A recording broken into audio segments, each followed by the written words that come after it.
We hold these truths to be self-evident. All men and women created by you know the thing. So today is finally Super Tuesday, where voters have a choice between a giant, multiracial, multi-generational movement of engaged voters bringing new people out to the polls, or a set of politics that produced Donald Trump to begin with. This choice couldn't be more clear.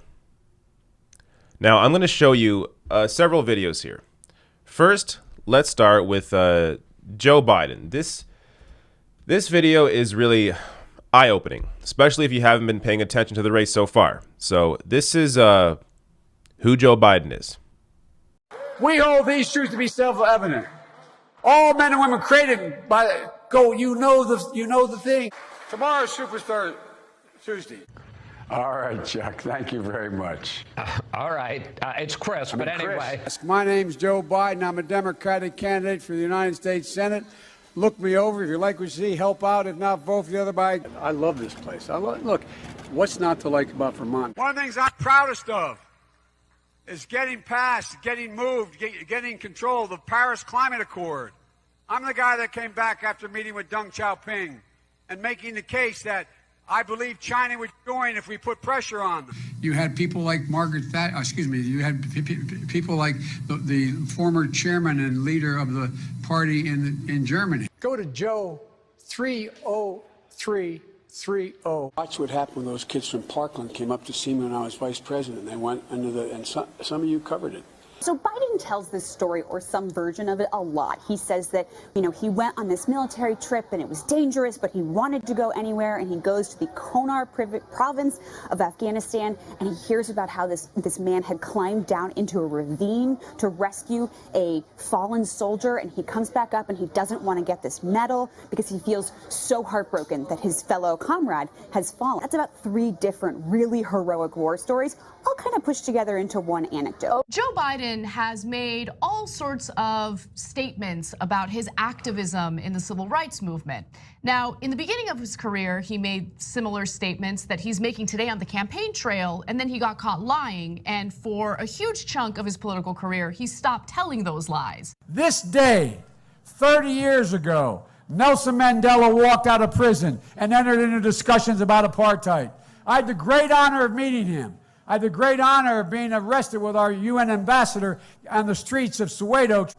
The only African-American woman that ever been elected to the United States Senate. A whole range of people. No, my point is, that's not true. The other one is here. Play the radio. Make sure the television. Make sure you have the record player on at night. All right. That's Joe Biden.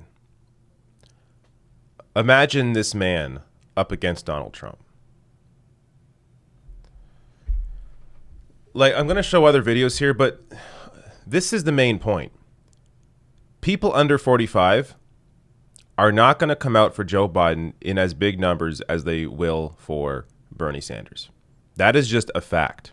It doesn't matter what Bernie Sanders tells his supporter. It doesn't matter what AOC says. It doesn't matter what any other leader in the movement says. The reality is, regardless, whether you think it's stupid or not, regardless, the reality is people under 45 will not come out for Joe Biden in the same numbers that they will for Bernie Sanders. And when it comes to 2020, this race is all about turnout. Those blue no matter who voters that will vote regardless for the Democrat, those voters are largely over 45. We're talking about the Democratic base in terms of the people that came out for Hillary Clinton in 2016. Those Hillary Clinton voters will come out for whoever the Democratic nominee is in 2020. But the people that you need to come out are the people that did not vote in 2016. Young people, independents, working class voters. That's the Bernie Sanders base. This election is all about turnout. And if Democrats put up somebody in Joe Biden, the base will not come out in the same numbers. Young people will not come out in the same numbers. Working class people, independents will not come out in the same numbers for Joe Biden as they will for Bernie Sanders. Now, I mean, and this, by the way, this video is not even like a fraction of Biden's issues. Like, look back in his record, whether it's, you know what, Bernie Sanders here addresses some of that. And this is during a recent speech where he contrasted himself with Joe Biden. The question is, what campaign is best suited to beat Trump? And let me tell you why I think we are. And I mean this very sincerely. Joe Biden is a friend of mine. I've known Joe for a very long time. Nope. Joe is a decent guy. He's just wrong on the issues.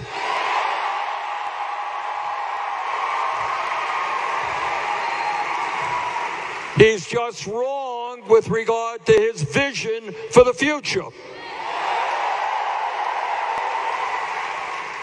Now, Joe, in his campaign, has received campaign contributions from more than 60 billionaires. Does anybody think that we're going to bring about the change we need in America when you are indebted to 60 billionaires? Here in the Midwest and all across this country, we have lost millions of good-paying manufacturing jobs because of disastrous trade agreements like NAFTA and PNTR with China. I helped lead the opposition to those trade agreements, which cost us millions of good-paying jobs. Joe Biden voted for those trade agreements.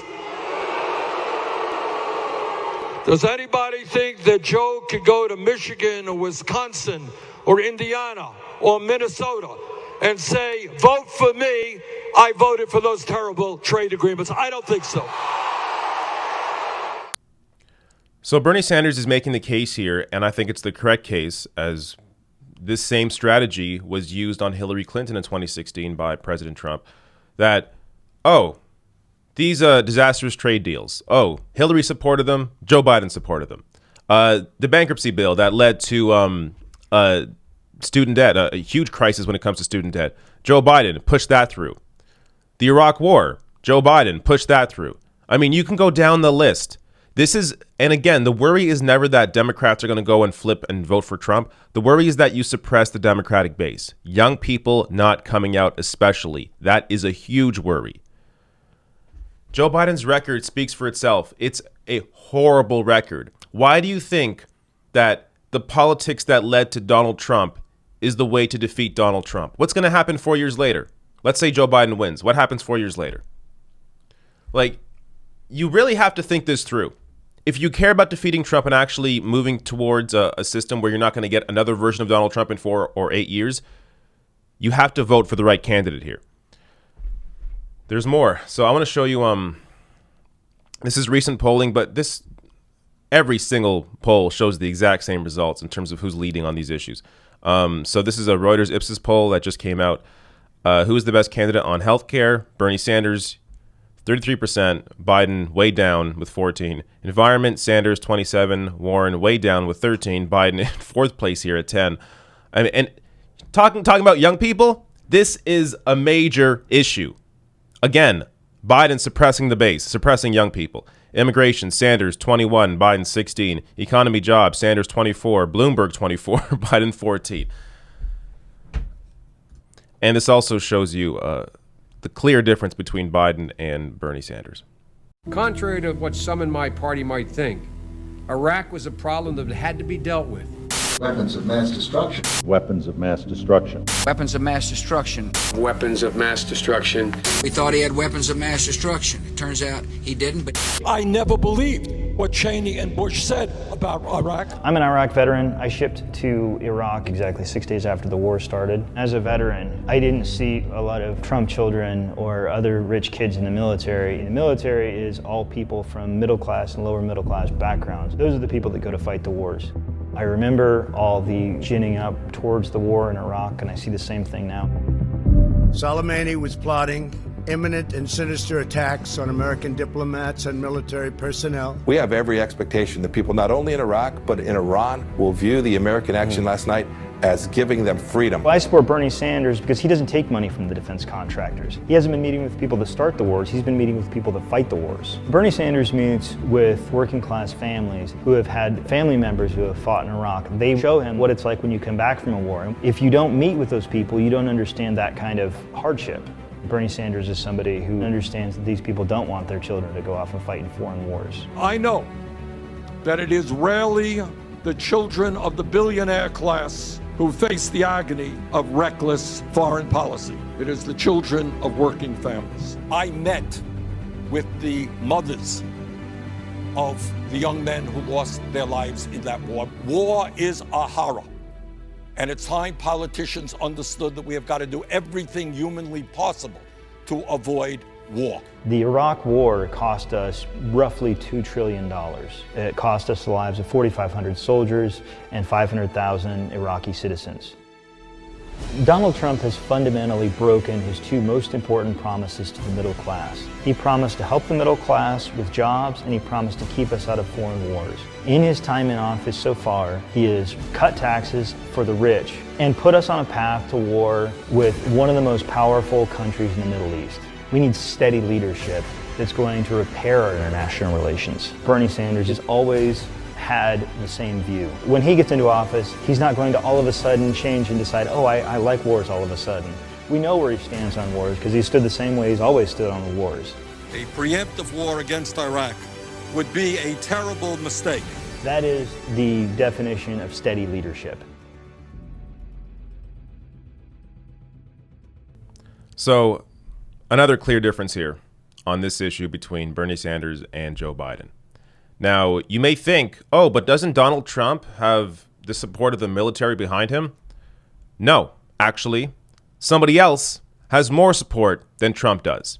Let's look at some recent data here. This is official government data. This isn't some random poll. This is official government data. This is from foreignpolicy.com. Military contributions. So these are members of the military. So this includes contributions from individuals in the Army, Navy, Marine Corps, and the Air Force. So take a look at this.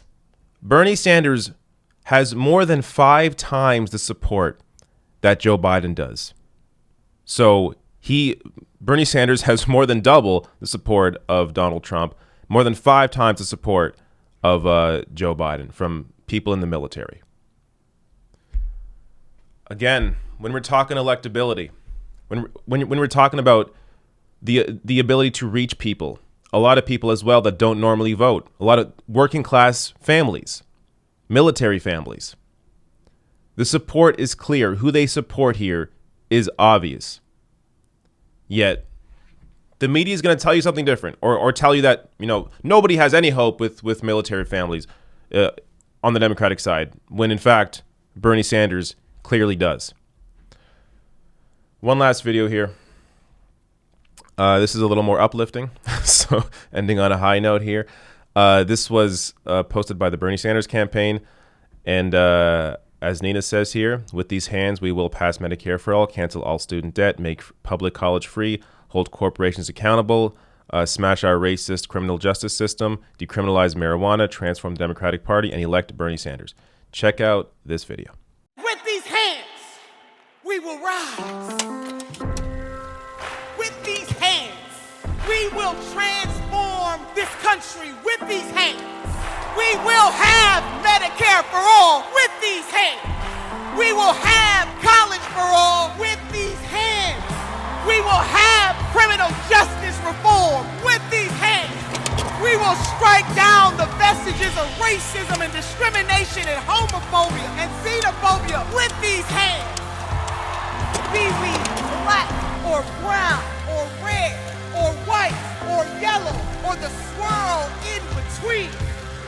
With these hands, we will elect Senator Bernie Sanders as the next president of the United States of America.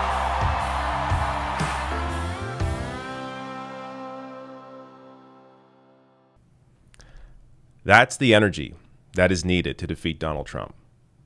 Only one candidate here has that. Hillary Clinton didn't have that in 2016 and she lost to Trump. Joe Biden doesn't have that in 2020 and he'll lose to Trump. Bernie Sanders has that energy. So just to reiterate, voters over 45, Democratic voters over 45 are likely going to vote regardless, especially like the people that voted for Hillary Clinton in 2016. They're going to come out for the Democratic nominee regardless in 2020. So the way that Democrats actually win is by bringing out people that don't normally vote, that didn't vote in 2016. Young people, working people, independents. That's who Bernie Sanders appeals to. That is how you win. You need this energy. You need people knocking on doors. You need phone bankers. You need a giant movement of engaged voters that are engaging other people, other non-voters, out to vote against Trump in 2020. Only one campaign and one candidate has that energy, and that's Bernie Sanders.